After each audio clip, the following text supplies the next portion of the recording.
నిజంగానే తన biggest friend అని నమ్మి తను ఇంపార్టెంట్ అని చెప్తే ఆ విషయం నాకు చెప్పలేదు. మనం ప్రేమించుకునే విషయం దాచిపెట్టి బుద్ధిగా సెంటిమెంట్ గర్ల్లా నాతో నాటకం ఆడించి డూప్లికేట్ నాటకం క్రియేట్ చేసి పెళ్లి చూపుల గతంగా నడిపించి ఆ మహంతుని ఫోన్ ని పెళ్లి చేసుకునేలా స్టేజ్లో రాసివ్వలేదు.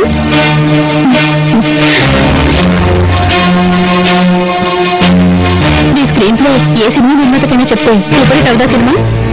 నువ్వు ఏ రేంజ్ లో నటించావు? తెలుగు సినిమా నీకు ఆస్కార్ ఇవ్వదు కానీ ఇస్తే బెస్ట్ యాక్టర్ బెస్ట్ డైరెక్షన్ నీకే వస్తుంది. నీ ఆయన మీద ప్రేమ కింటాళ్ళ కొద్దీ కురిపించినట్టు నటించావు. ఎంత నాటకం! అమ్మో, నన్నే లాగి చెంపు మీద పీకావు.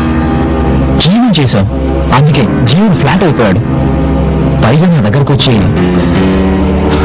ఊరే కరుణ నా కన్నీ నువ్వే ఆదుకోవాలి అనేటట్టు చేశావు. శ్రీ అంటే డబ్బు, కన్య అంటే పెళ్లి కానిది.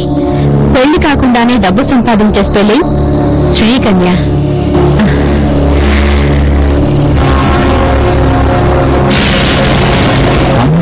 పేరుకే కొత్త మీద పూర్తిగా నీ మాయలో పడేశావు. అందుకే ఆస్తిని నా పేరు మీద రాసేశాడు. బహుశా ఆస్తి మన చేతిలో పెట్టేసి తెలుగు సినిమాలో క్లైమాక్స్ లా అడవుల్లోకి వెళ్ళిపోతాడేమో. అలా అయితే మరీ మంచిది. ముందుగా మనం కాస్త డిన్నర్ చేద్దాం.